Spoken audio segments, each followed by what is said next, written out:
Welcome to the Earth Keepers podcast. This podcast is for people who seek new and better ways to love and care for the earth. It's a podcast for anyone who is deeply concerned about the harm being done to the environment on a local and global level. It's a podcast that builds community and connection between people of like heart and mind, people who believe that earth care should be integrated into every aspect of life, and for many in the Earth Keepers community, that includes our spiritual lives. In this episode, I'll be talking with Dave Montgomery and Biklé about their new book, What Your Food Ate: How to Heal Our Land and Reclaim Our Health. The authors aim to raise our awareness of the community of life in the soil beneath our feet, or more importantly, the soil and the farms that grow our food. They make a compelling case for changing the ways that food is grown so that the life of the soil is respected and cared for, and so that the food produced by healthier soil makes us healthier in turn. We're basically looking for a new philosophical foundation for farming that promotes the life in the soil and the benefits that can flow from that.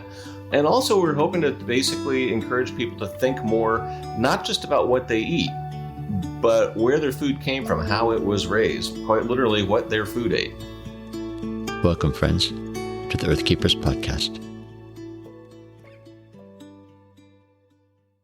Dave, and thank you so much for being on the podcast to talk about your new book. Perhaps as a way to orient our listeners, you could tell us a bit about yourselves and the things that you're invested in these days. And let's start with you. Describing myself, that's always a challenge in a way, Forrest, because it sort of depends on, what's on my mind and what I'm working on at any given moment. But I would say that my training and background are in biology and the environmental sciences. And so that's fertile ground these days between the condition of our planet at large and my interests in gardening and the botanical world and how we treat the land and what that means for our health, the health of the land. So I guess if I were to just sort of put a label on myself, as much as I hate doing those things, I'd say I'm somewhere between a free-range biologist and a plant whisperer. Dave, how about you? Tell us about yourself. Well, I'm a geologist by training. I teach at the University of Washington, teaching geomorphology, which is the here and now of geology, what shapes terrain and topography. And I've gotten very interested in the state of the world of soils and working on a series of books, half of which are co-authored with Anne, and look really at the history of agriculture, the way societies in the world have degraded land time and again, how microbial life in the soil is sort of the key to soil fertility and building resilient, productive agriculture, how farmers can do that, and then working on the new book with Anne and trying to communicate the connections between why soil health translates into human health and all the various little steps in between on that whole complicated series of connections. So let's talk about your new book. It's called What Your Food Ate: How to Heal Our Land and Reclaim Our Health. How would you sum up the essential purpose of the book, and who is it you're trying to reach? I would say that the central purpose of the book was trying to really explore the relationships between how we treat the land cascades into how the land can treat us. And there's various steps along the way that Anne and I broke into how the way farming practices affects the health of the soil, how the health of the soil affects the health of crops and plants, how the health of crops and what gets into crops and plants affects the health of livestock and animals, and then how all that rolls up to influence human health. So we're trying to look at all the little steps along the way and those connections. We know that a lot of things affect our health. There's our genes, whether we get any exercise, what we choose to eat. But what we wanted to explore for this new book was how the way we raise our food can affect our health. In other words, what our food ate. And who we're trying to really reach is, after researching this book, and I don't think I'm speaking out of turn to speak for Anne and I on this, I think that most people really ought to know more about how their food is raised and why it's important to think about that in terms of what they're getting delivered in their diet. And I view our role as, in effect, scientific translators trying to take stuff out of the journals and communicate it more broadly to people who ought to have access to the information that's kind of tucked away in these technical specialty publications. And there's a lot there that I think more people ought to have the benefit of knowledge so that when they make choices about what they eat, they can be doing them in a more fully informed manner. Yeah. Yeah, and I have to add to that was a sense I came away from the book with is I'm learning so much and I'm learning how much I don't know. I'm learning how much I don't have access to these crucial details about where my food is coming from, how it's produced, all of that. So it kind of left me with a bit of restlessness as well. But I think it's a good thing, right? It makes me want to learn more as a consumer. And want to add to that? Yeah, the one thing I would say is I'm pleased. This might sound odd, Forrest, but I'm actually pleased that you're realizing how much you don't know about this topic in this area, because one of our objectives, and Dave shares this, but for me in particular, it's really important to me that the people who are reading the books, the Dirt trilogy, the three before this, as well as this one, is I want people to be equipped with knowledge and information so that they can decide what it is that they want to do. Do they want to know more or less about where their food came from and what their food ate? It's always been my personal experience that if somebody just sort of tells me what to do, what comes up for me is, first of all, why are you telling me that? Second of all, I have my own mind and I'd like to decide what to do about this or that subject. And so it's always thrilling for me to hear that somebody is learning something and that somebody is thinking about acting on the information, the stories, the other things that are in the book. To me, that's part of the answer to your question about who is this book for. And I suppose I would say to that, it's for a person who is interested in learning new things and expanding their horizons and examining how their life on this planet is impacting themselves and other people, and what might they do to be, I guess, going in a direction that's going to improve and enhance their life as well as the lives of others in just how they carry out the basic thing of living. Yeah, and I think the danger of writing a book that really is based in science is that you could alienate people and make them feel that they know so little that why try and why read this book? But that is not what this book does. Your word translate, I think, is a good one because both of you intrigue us along the way, making us want to know more and more as you explain these interesting studies that have happened, these elements of research that expose mysteries of the soil. I mean, it's an approach that I think is really democratic in the sense that it welcomes everyone to learn more and want to know more. Yeah. Now, it seems clear that your vocations and your advocacy for the environment are rooted in deep connections to the natural world. When you look back to your formative years, how were those connections inspired? Maybe what were some of the shaping experiences in your lives? I was a kid who kind of grew up spending a lot of time outdoors. And where was that? I was in the suburbs of Denver, actually. And one of my early childhood experiences, I remember it must have been early June. And I was maybe about 4 or 5 years old. So not very tall. The world looked immense and large and green to me at that time of year in that kind of an environment. And I remember walking around, modest sized yard. My parents had put rock gardens in, and I'd say nature kind of took over in some respects. But I remember coming across this plant that I had to look up to. And I'd lift my arms up and pull the flower down into my face. And this plant was an iris. And I will never, ever forget the fragrance of that iris to this day and how it made me feel and what a wonderful thing that I had stumbled onto. And it was a thing of beauty and fragrance and all of it. And that was sort of the beginning of my exploration and immersing myself in the world of plants. And then from there, I just continued to spend time outside. And I've always been a curious person, Forrest. So I'm constantly asking questions. Why this thing? Why that thing? How come this plant's dying? Why is this plant thriving? And so on. So being outside, immersed in nature was a big part of my development, both as a young person and then into adulthood. That's so funny. That image of you pulling the iris down to smell it, I just had a flashback. I was probably the same age as you were with my sister in my grandma's garden. And there were a bunch of California poppies there. And we had just had a poppy seed muffin. And I thought, hey, well, if poppy seed muffins taste awesome, this flower must also. So we both pulled the flower down and stuck our tongue right in it. And we learned our lesson. But yeah. Yeah. Anyway, I'm not sure where that came to mind. So. Oh, it's great. It's great. Dave, how about you? Well, it's funny you mentioned California poppies. I grew up in California, and the natural beauty of California is renowned. And I did a lot of hiking as a teenager, loved the outdoors.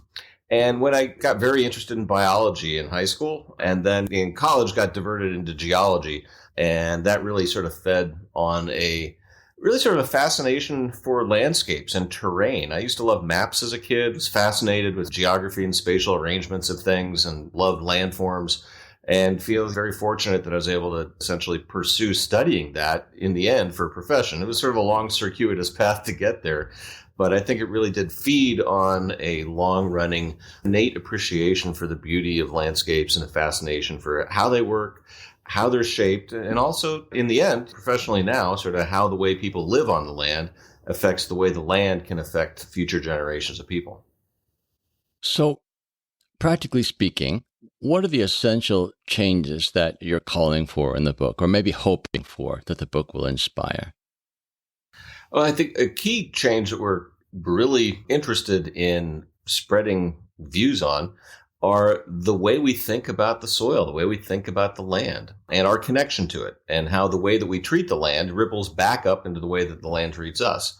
And so there's sort of two aspects, one in terms of farming practices, that we would like to see more soil building, soil friendly, more regenerative farming practices that would actually enhance the health and fertility of the world's soils as the foundation for farming. Think we're basically looking for a new philosophical foundation for farming that promotes the life in the soil and the benefits that can flow from that.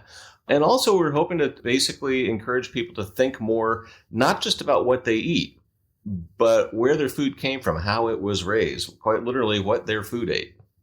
For me, I think the most important takeaway was having to do with the nature of food and what happens to food when it's grown in certain ways, and how that ultimately benefits our health or detracts from our health.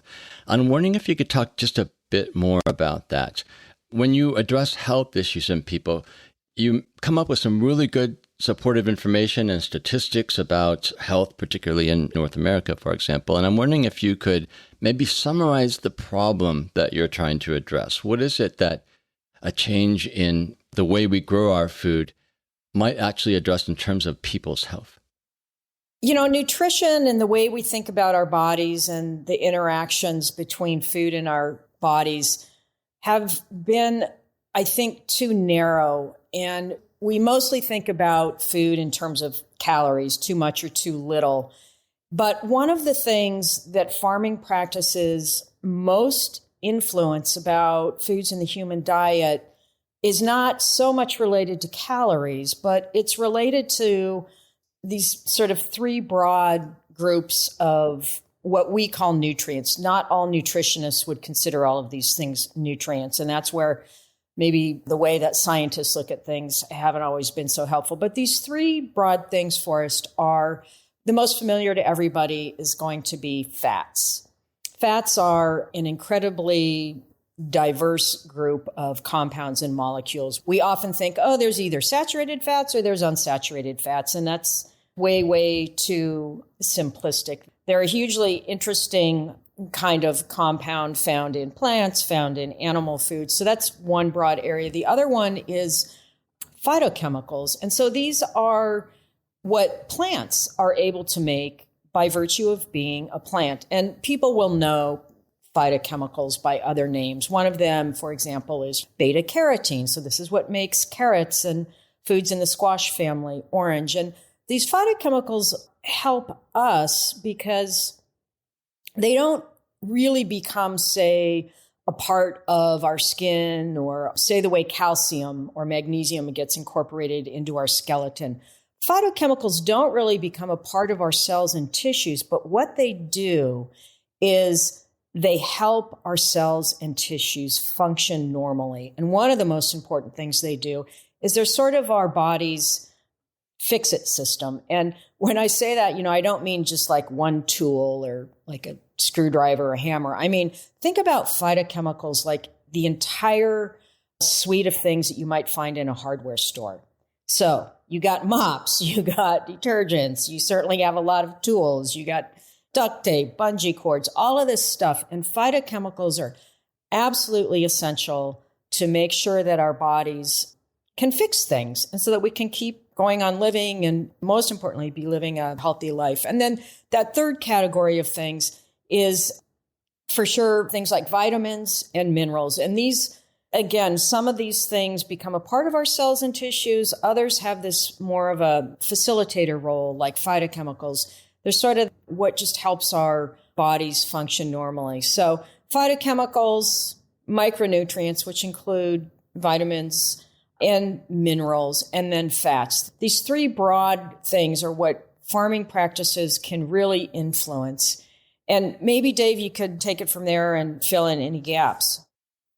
Yeah, well, I mean, those are the three things that in our review of the literature and some of the testing that we did too, it seems that how we treat the soil affects soil life in ways that in turn affect how much of those compounds, micronutrients, phytochemicals, and fats are actually getting into our food supply.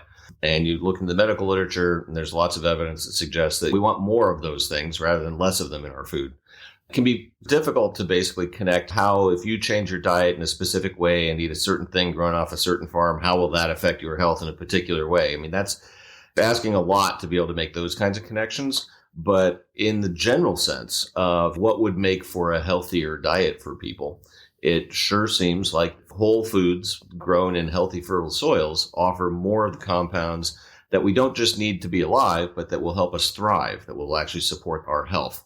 And that's really a key message of the book, is that there's been changes in the composition, the mix of fats, the amount of micronutrients, the amount of phytochemicals in our diet as a consequence of adopting conventional farming practices today. But the good news is that there's every reason to think that a lot of that can be actually reversed and that we can re-increase the amount of those things in our diet, or change the balance of them in the case of fats, through adopting different agricultural practices. Yeah, and practices that actually can work for farmers and that actually turn out to be better for the soil, better for the land, better for the climate. There's a lot of reasons to argue for a different style of farming practices that can actually produce comparable yields at an economically competitive manner. My brother has been trying to persuade me to pay attention to the sort of inflammatory and anti-inflammatory properties of food. And it just kind of always goes over my head. But I heard this book and you're totally backing him up. And I have now I'm looking at everything. I grow my own food. I grow my own vegetables. I give them away mostly because I have this really simple, boring diet. But now I'm thinking, no, I got to eat those peas. I need to learn how to like kale. So I'm inspired really to start making some changes because of those benefits, the health benefits I just don't think I was quite aware of. So thank you for that. Yeah. And I have to say that one of the things I learned from reading this book, I think I had my view of what constitutes healthy food expanded a bit. We all know that processed food loses a lot, right? And it's not good for you for so many reasons. Maybe some of us buy organic because we're told that it's better for you as well. But I think what amazed me was the nature of the things that are grown in certain ways is fundamentally different if they're not grown in ways that, say, rely on regenerative techniques or rely on building the soil even as you're growing the plants. But instead, so much of our food is grown with chemical fertilizers and the sort of monoculture approach. I'm wondering, just for listeners, you could perhaps describe the difference between the approaches. On the one hand, we have regenerative approaches, and on the other, there's something that's a bit more industrial, a bit more efficiency-oriented. But how would you describe the fundamental difference? Well, I mean, the key pillars of conventional agriculture today are a lot of tillage, using a lot of synthetic nitrogen fertilizers and other agrochemicals, and growing one or two crops primarily, whether on a farm or in a field or in a very simple crop rotations. And it turns out that, those methods were adopted as a means to try and boost yields in the mid 20th century. And coupled with crop breeding for the Green Revolution, it helped boost crop yields. But in focusing on growing calories as our one sort of metric, yield above all else, we overlooked how those practices undermine the connections between life in the soil, between fungi in the soil and bacteria in the soil, the kind of life that Ann and I called the hidden half of nature, the sort of out of sight, out of mind, microscopic, invisible stuff in the soil we don't tend to pay much attention to, but that plants do, because they form partnerships with them for some 450 million years that actually bolster their health and help them acquire mineral micronutrients, vitamins, and make phytochemicals. Now, more regenerative practices and techniques would be those that actually cultivate the beneficial life in the soil and actually try and rebuild soil organic matter that the conventional practices degrade over time. And those practices involve minimizing disturbance, both chemical and physical. So using less tillage or no-till practices, not plowing or plowing very sparingly, minimizing the use of synthetic fertilizers and agrochemicals, if not eliminating them altogether, and growing a diversity of crops, whether in the cover crops planted in between a cash crop or growing a diversity of cash crops. And that combination of no-till, cover crops, and diversity is really a recipe for cultivating the beneficial life in the soil and those communities of life in the soil that partner with plants to actually enhance the health and viability of both. So there's a pretty fundamental difference in just the nature of practices in what have been shown over the course of history to be degenerative in the sense that they degrade soil fertility, and our conventional mix of practices falls into that category today, and the regenerative practices that can help rebuild soil fertility. I was just going to add, considering everything that Dave just said, in the larger context, a lot of us might think, oh, these domesticated plants and animals, they probably can't do much on their own. They've been under our yoke for so long. They really need our help. They need us to fertilize them. They need us to take care of them. And what I think many of the regenerative techniques and methods that farmers all over the place are now pioneering and looking into, what they're really revealing is that, these plants and animals might be a part of agriculture, but they still have this fundamental biology, which is about forming these symbiotic or beneficial relationships with the other life forms that are around them or in them. And that's really important to remember, because one of the most unhelpful aspects of modern agriculture is that from tillage to certain kinds of agrochemicals, mostly they interfere or scuttle or, that metaphor about jamming a monkey wrench into something. That's unfortunately what too many modern farming methods are doing when it comes to how domesticated plants and animals are still, working at developing and sustaining these partnerships with especially soil life in the case of crops. And in the case of animals, it's their own microbiomes. And, we go into that a bit in the book with animals. But that's the larger context in which to think about all of this, is that it's really hard to get in there. And we've managed to do it in too many places on our planet, but it's pretty hard to get in there and try and push nature in a direction that she does not want to go. And it ends up creating problems. So, despite the domestication of plants and animals in agriculture, they still have these wild roots, and they still have genomes and microbiomes that are nature's products that it would really behoove us to learn more about and work with instead of work over. So I want to point out something that both of you are doing right now, and you are using this relationship language, which I just find so fascinating. You're using relationship and community and partnership. And in a way, what that does for me is it's respectful. It's respectful of the other parts of the community that this system is.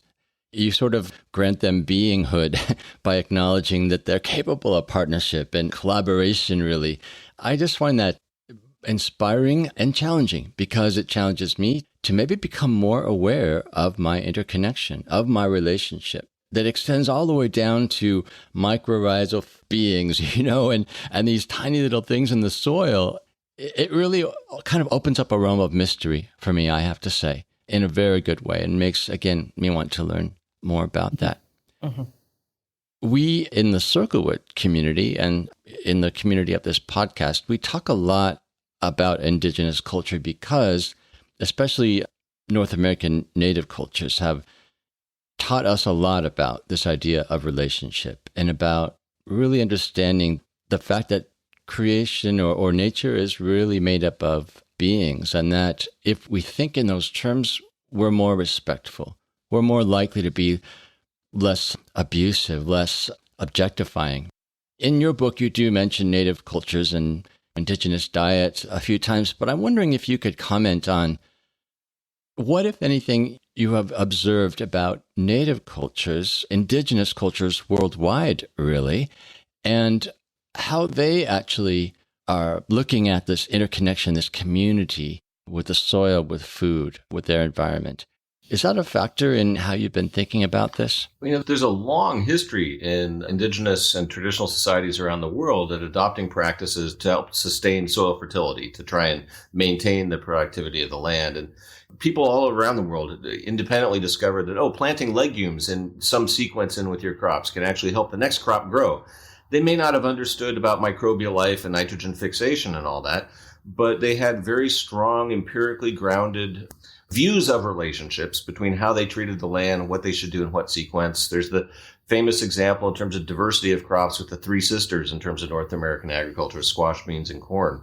And so the ideas of crop rotation and the ideas of planting legumes in a rotation and trying to care and steward for the soil are ideas that have deep roots around the world. And when we look at the regenerative practices today, it's trying to couple some of that ancient wisdom, those old ideas of crop rotations and diversity, and couple that with the ideas of minimal disturbance and how you can actually do no-till farming at a large scale. Because one of the challenges here is how do you take that kind of traditional wisdom and couple it with modern technology to farm at a large scale, dare I say an industrial scale, because, industrial is not necessarily a bad word in the sense that it can allow a few people to produce things that a lot of people can use. But what goes into an industrial process and how you run it is really the question. And so could we make large-scale farming more soil-friendly, more life-friendly to the life in the soil, and therefore more beneficial to life above ground, including us? And that's where I think we see the real promise here of coupling ancient wisdom and modern technology, trying to figure out new ways to do things with minimal disturbance that builds on those kinds of traditional ideas. And what would you say about community? Whether you're a gardener or a farmer or just the average person who maybe has never grown a plant in your life, finding ways to be out in nature and to be thinking about why things are the way they are, it begins to give you sort of a platform and a foundation for asking questions about the effects of your own practices or the effects of your own behavior on a larger community, on other beings, whether that is some harmless little microbe in the soil to your pet, to a wild animal or a wild plant. And indigenous cultures, by their very nature, have always been embedded in the natural world because that's where their cultures developed and evolved and all of that. And so I'm always heartened and also, I guess, shocked in some ways, but I'm really heartened with farmers who we talk with who say things like, all these years I've been farming and I never thought about soil life. And to me, I'm thinking, what do you mean? All these years you've been farming, you never thought about this? But what's cool is that they then say, but now I'm starting to think about that. And I find these small epiphanies to be really heartening because the minute you can sort of open up somebody's mind just a little bit to this notion and idea that we're all part of this much larger community of life, then you begin to get at, well, since we're part of this community, me, my body, my home, my family, maybe I should be thinking about ways to take better care of that community since I now see that I am a part of it. And this is the work that is ahead of all of us in terms of what we choose to eat, how much we choose to learn about what our food ate, and all of these kinds of things. So I've often been just so impressed with how indigenous cultures and indigenous people think about things. I'm all for multiple perspectives given the state of the planet and the kinds of problems that are out there that we have to solve. And I like having a lot of minds thinking about that. Absolutely.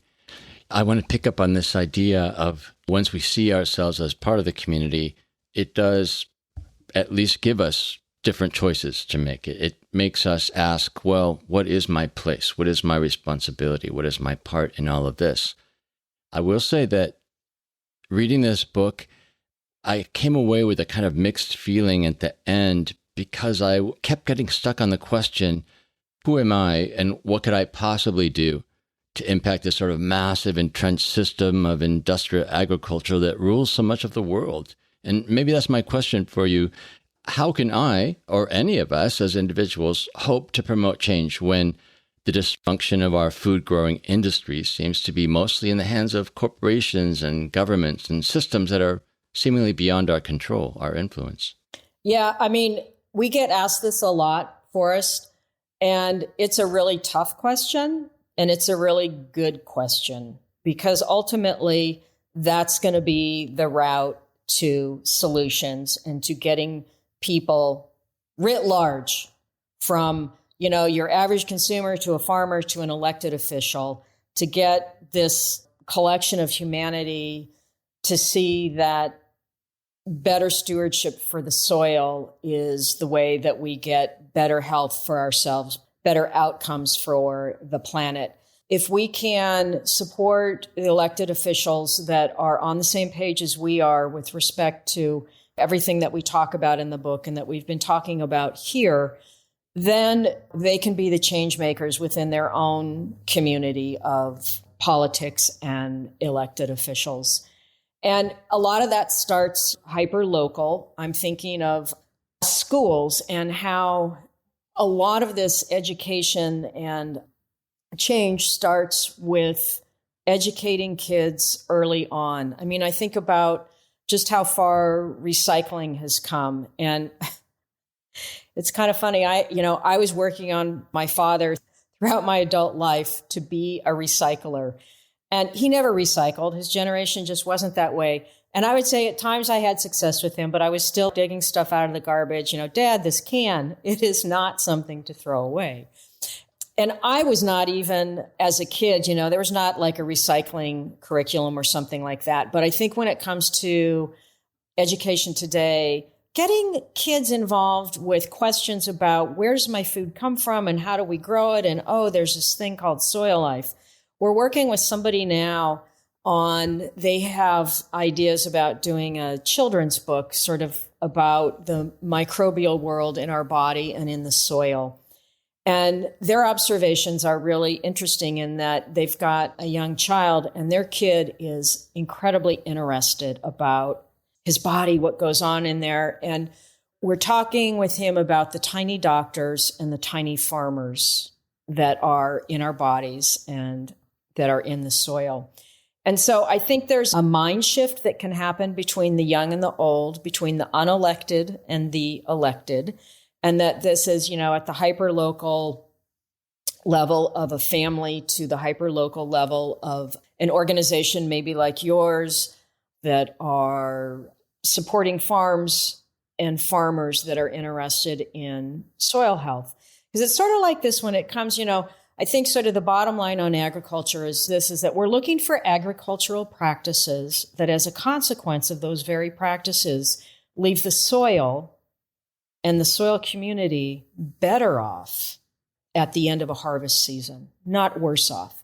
And that if you replicate that year after year, we are turning agriculture into an asset to the planet and to humanity rather than a liability. And so I like this idea of communities that are hyper-local, from schools and organizations in your local community, all the way up to the national level, and to be talking about constantly the need to consider ourselves a part of this larger community and to be working it on all fronts from the micro to the macro. Dave, what would you say to people who are asking the question, well, what can I really do? Well, I would say there's really sort of three different scales of the sort of what can I do question.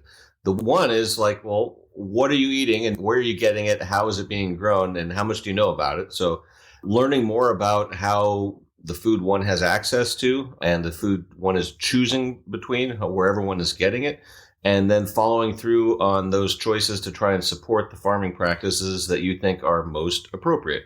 And that could be buying food from a farmer at a farmer's market where you actually can talk with them and go, what are your actual practices? That's sort of the most information you can have. In the grocery stores, there's various labels, various regenerative farming labels that are being proposed and being rolled out that will have some connection to practices that actually build and maintain soil health. There's the organic label. The many organic farms are actually very good in the way that they treat the soil. Not all of them. Some of them till too much. But if all you have is the label at the store, that's probably better than a conventional label in terms of how the soil is being treated on average across, all the farms in America. So at the individual level, one could basically think about, well, vote with your food dollars. Support the kind of farming that you would like to see spread. At another level is that there's sort of other ways that the kind of changes can be supported in agriculture. In farming communities, in terms of looking at learning about the regenerative practices and how they could be more economical for farms and taking an experiment to try and adopt them on a corner of a farm to actually see how that pans out. And then, of course, there's the public policy angle. So there's sort of the individual consumer demand and how we spend our dollars. There's the ground up farmer interest in regenerative practices because they increasingly make economic sense for the farmers. And I've yet to meet a farmer that wanted to degrade their land. Met a lot of farmers who are either indifferent or would like to improve the health of their soil, but haven't met anybody that wants to degrade it, even though that's what conventional agriculture has been doing for 100 years. And then at the third level, there's the public policy. And that's where Ann's sort of comments about elected representatives come in. Farm Bill is up for renewal today. If you want to have an impact, contact your legislative representatives, whether at the state or at the federal level, and encourage them to support measures to support farmers who are engaging in or adopting regenerative farming practices. There's political pressure that can be brought to bear to try and educate and encourage our elected representatives to try and reshape our agricultural subsidies, our agricultural incentives, our agricultural policies in ways to actually promote and regenerative farming and to benefit farmers who adopt those practices. So there's top down, there's bottom up, and there's individual choices that all really matter. But when you really think about what shapes the world, even though there are billions of us, it's the way we live our lives and the individual actions that we take in our lives that collectively add up to the human footprint on the planet. And the one thing that we can influence in that fairly confidently is our own individual footprint. And if enough of us make changes to things, the world actually changes for the better or worse. Yeah, I really love that. The fact that you're really bringing it down to the level of individual responsibility. Maybe I want to call it opportunity, because there just are things we can do. And I think it takes courage. It takes creativity to think about what we might do with our particular resources, strengths, ideas. To think of the children's curriculum that focuses on life of the soil. That's just really unique and creative and amazing. But I think there are so many other great ideas out there if we free ourselves to have them. I'm thinking, to pick up on your idea, Anne, of it's always good to have multiple perspectives. We have a global listening audience, and we often try to get ideas from, as many different locales as we can. And what comes to mind is a couple of women in South Africa who started this thing they call the Good Food Clubs. And they really started it because they realized that they didn't know how to support regenerative farming because they had no idea where their food came from.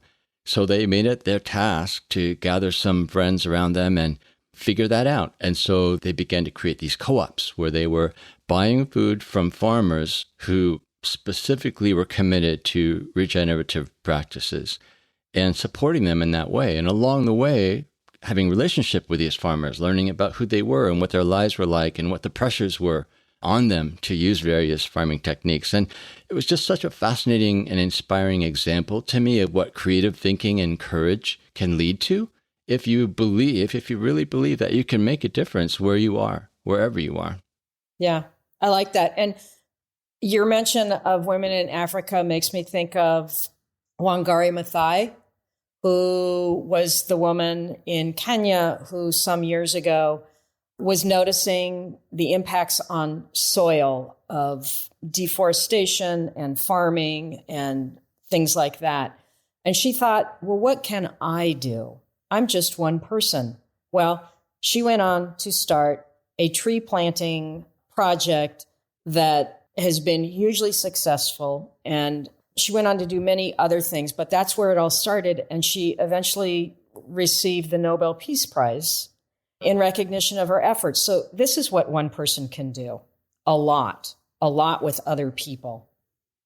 Yeah, I like that story, Forrest. Yeah. Well, your writing calls us to new standards and new practices and new ways of thinking, but it also shows us that there's plenty of people who are already modeling new ways forward. Given that more and more people are understanding the value of regenerative agriculture, for example, is your book, would you say it's more a reflection of movement in the right direction, or does it feel more like you're trying to spark a movement that doesn't yet have momentum? Well, I guess I would say it's a little bit of both. 15 years ago when I wrote the Dirt book that got Ann and I started thinking about along these lines that ended up with What's Your Food Ate is the most recent. There are very few people talking about soil health and about changing farming along those lines. Now you go to farming conferences and everybody there's talking about it. There's session after session about it. And you've got a whole new generation of younger farmers who have actually come in to do these regenerative practices and aren't steeped in the old ways. When I first started going to farming practices or seeing some of the early adopters of what we would now call regenerative practices, talking about their decades-long history of figuring out what to do and how to change their farm and improve their soil. And now you've got farmers who are out of the gate adopting those practices and making great strides in improving and enhancing the health of the soil on their farms, literally around the world. So it's not like we're calling for changes that nobody knows how to do. But I think what we're calling for is for wider adoption of changes that pioneering farmers around the world have figured out how to tweak methods and ways to adapt to their landscapes. And they could really use our support, whether intellectual or through how we're spending our money or legislatively, because there's a lot of upsides to adopting a less environmentally destructive style of agriculture that has the ability to feed the world in ways that provide more of compounds that actually bolster human health. And that's what we're really arguing for, sort of a reframing of our global agricultural enterprise to prioritize not just feeding the world, but rebuilding healthy, fertile soils and better nourishing the world. I love the fact that in the book, you really make farmers into heroes.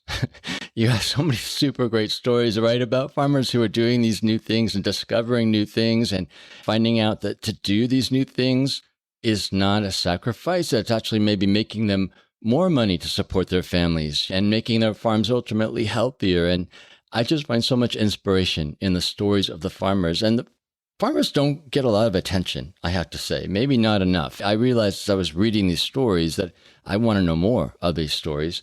And as you said, Dave, I want to support them. I want to figure out what I can do to support the work on the cutting edge, which is really where they're living. I'm wondering if when we talk about these stories of farmers or other people who are doing creative things that you cite, are you, on balance, hopeful about the future? Are we moving in the right direction? And what do you think about that? Yeah. I mean, I think, on balance, I am hopeful. And I think when you see things that are happening and when you talk with farmers and they say things like, 5 years ago, 10 years ago, I couldn't find hardly any life in my soil. And then, I started to be thinking more about organic matter. And then once I realized that soil life thrives on organic matter, whether that's decomposing animal manures or dead plant parts or some of the things that are really important for feeding soil life are these compounds that plants actually make themselves and release through their roots into the soil. And when I hear farmers talking about things like that, I get excited because they get it. And once they get it, they take that knowledge and they transfer it into practices that influence the land and that influence the kinds of foods that end up on our dinner table. And so I am hopeful, and I know those types of farmers are out there.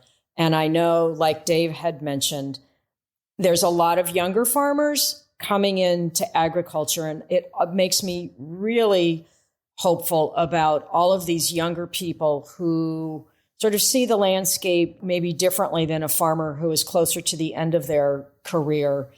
And the younger farmers are thinking things like, we can do this, I can do this, I know how to do this. And so it's that old adage, I'm not great with metaphors all the time, so correct me if I'm wrong on this one, but you know, the one that goes about, do you give somebody a fish every day so that they can eat, or do you give them a fishing pole so that they can go out and learn how to pull in these fish for themselves? And that's what the younger farmers are doing. They're equipped with dozens of different fishing poles, and they're out there using them. I like how you talk about the opportunity and the courage to be doing things differently. So really, that's what, on balance, I am more hopeful than I am pessimistic about things in terms of the soil health. Yeah, I'm going to say about younger farmers, I agree. I'm making the same observation. And I think one other difference about younger farmers, and this is worldwide in many different countries, that they also feel like their farming is more than farming. They have a sense of purpose, right? They have a sense of social responsibility almost. They understand the plight of the earth, and they understand that they are an important part of helping us to a better place. So I think that sense of social mission is setting them apart as well. Mm-hmm. Yeah, I agree. Yeah. Dave, what about you? Are you hopeful? Yeah. I tend to take a fairly long view. We still have a long way to go to make a more regenerative, soil-friendly style of agriculture, the conventional agriculture of the future. But I think we're on track to get there. It may take us a few decades. It may take us many retirements and a whole lot of new farmers. But eventually that happens. And so I think we're moving in the right direction in terms of growing interest and growing support. There's still a lot to be done to figure out really how to do it, how to operationalize it. When we look at the term regenerative, how to define it, how to assess it, there's going to be lots of arguments over that in the next few years. But I think we're starting to see the big global agricultural ships starting to turn a little bit towards more soil-friendly practices for some fairly simple reasons. The price of fertilizer has gone through the roof in the last year, and it's illustrated how non-resilient sort of a global agriculture that depends on a whole lot of nitrogen to grow very few crops can be if that gets disrupted. So the idea of moving to more soil-friendly practices that don't need as much fertilizer and diversifying our crops and diversifying our diet, so it would be a recipe for resilience. I think there's a lot of factors that are going to help push agriculture along towards a more regenerative direction, but there's a whole lot of other benefits besides the economic ones to be harvested as well, in terms of the health of the land and the health of our population. If we were to, sum up the book, if somebody really was like, well, they talked about a lot, like what is it really all about? It kind of comes down to this. If through farming, a practice is good for the land, and by that, let's make sure we include the community of life that is in the soil, community of life that is a part of the farm. And when practices enhance and conserve and protect those communities, chances are it's going to be really good for human health as well. So if it's good for the land, it's good for us. We've been in conversation with Dave Montgomery and Ann Biklé about their new book, What Your Food Ate: How to Heal Our Land and Reclaim Our Health. For more information about this and other books in the Dirt trilogy, go to the show notes for this podcast episode. Also, I'll be doing a special Q&A session with James in the fall. So if you have any question or comment on any of the episodes from the past year, or just have a question for James or me, use the voice message function on the podcast webpage or send us an email at earthkeepers@circuit.online.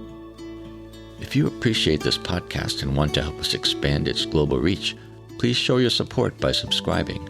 Just go to whatever platform you listen to podcasts on and hit the subscribe or follow button for the Earthkeepers podcast.